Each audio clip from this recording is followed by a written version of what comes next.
Assalamualaikum warahmatullahi wabarakatuh. Kembali lagi di channel Ngaji Akhir Zaman.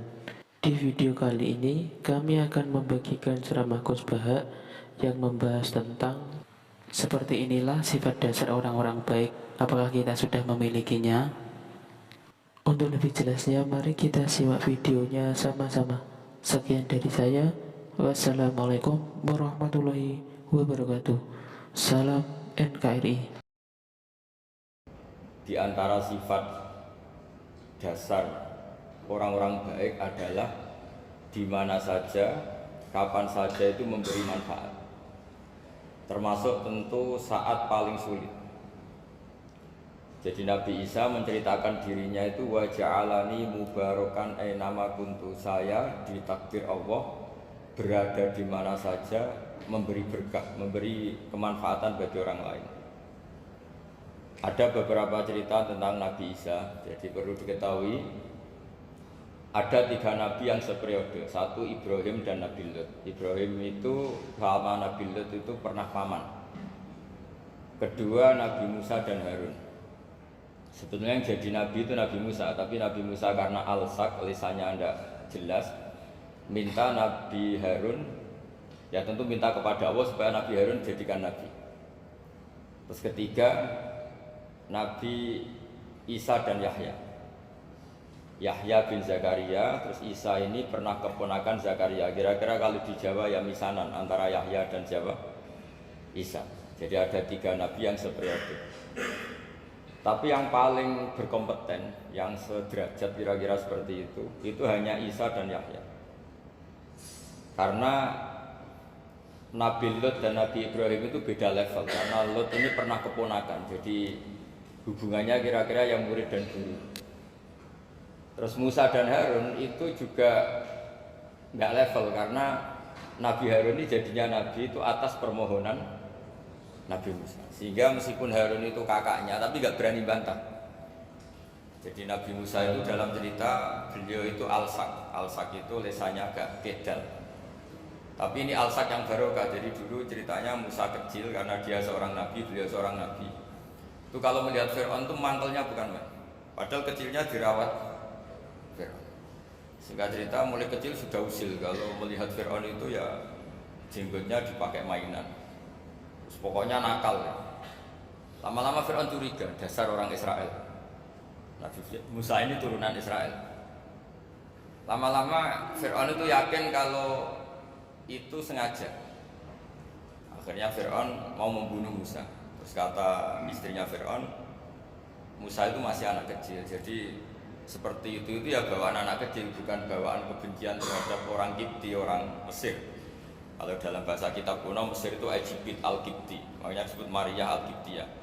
Kalau orang sekarang bilang Egypt itu bahasa kunonya Mesir itu al-Kiptiyah. Nah, memang secara bahasa Arab Mesir itu gak mungkin, bahasa Arabnya Mesir itu gak mungkin karena Misra itu maknanya kota. Jadi kalau kamu bilang kamu kemana, ke Misra, ke kota, lah ya kota mana, ya kota Mesir, itu bisa debat kusir. Jadi ya kayak kita lah, kita sekolah di mana, di madrasah. Madrasah terjemahnya apa? Sekolah.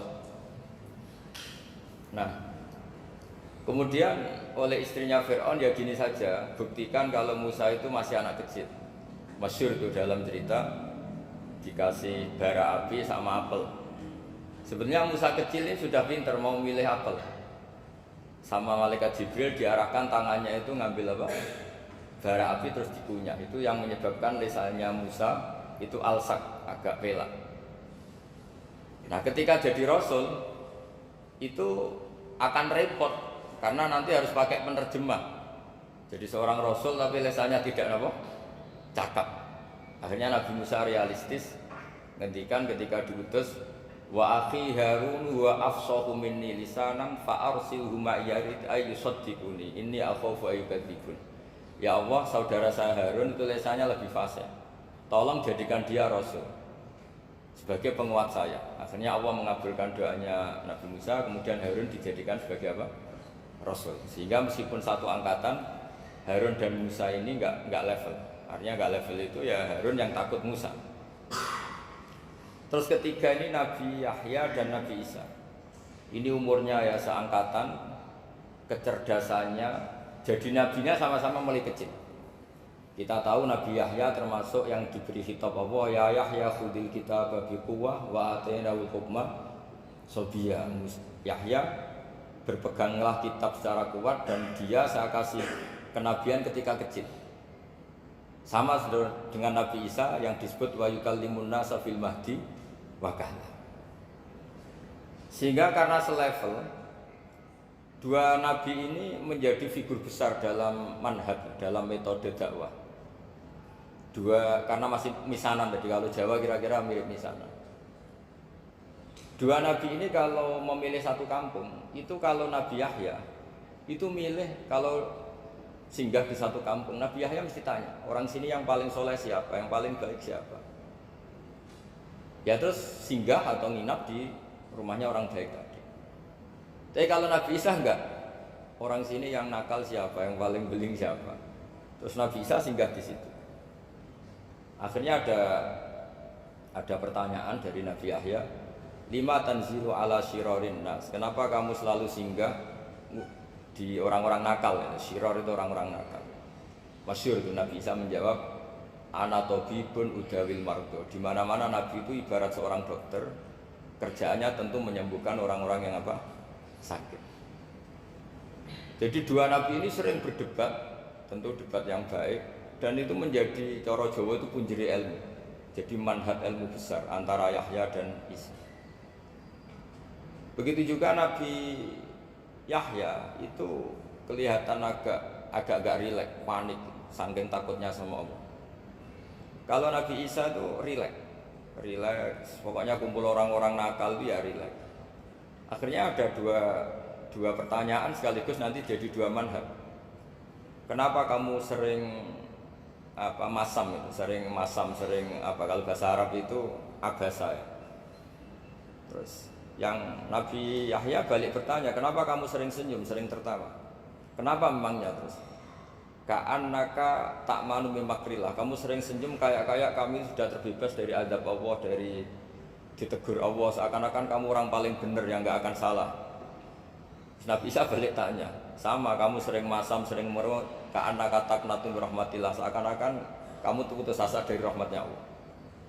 Sehingga kemudian itu jadi manhaj besar. Kalau terlalu senyum, ya dianggap orang yang kayak nggak punya perasaan dosa. Tapi kalau terlalu masam, terlalu merenggut, seakan-akan rahmat Allah itu terbatas. Sehingga seakan-akan Allah itu rahmatnya nggak cukup lah untuk mengelola manusia ini. Sehingga itu jadi metode besar yang masyhur itu dalam sebuah hadis Nabi ngendikan, ulama ummati ka anbiya Bani Israil. Ulama umatku itu kapasitasnya atau fungsinya atau manfaatnya setingkat nabi-nabi Bani Israil. Karena ketika umat ini nggak ditunggui para nabi setelah Rasulullah SAW, itu yang nunggui hanya ulama. Tapi ulama ini sudah cukup mewakili para nabi Bani Israil. Dan banyak syurahul hadis, para penyarah hadis mensarahkan, Nabi tidak ngendikan ulama ummati kamisli seperti saya, tapi ka'ambiyai Bani Israil, bagaimana nabi-nabi Bani Israil.